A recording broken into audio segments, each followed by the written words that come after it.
Even got a little beach here. Look at these little birds having a good time. It's pretty deep. You can bring some big boats back here, like that big ship up there in front of us. Nice day. Grandma Dots. Boater friendly.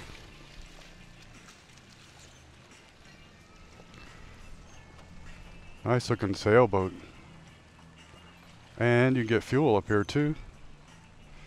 You can park overnight. They'll set you up. The restaurant's right here on the other side of this dockmaster area. Here's a guy getting gas, for instance. Oh yeah. There's a pleasure craft for you.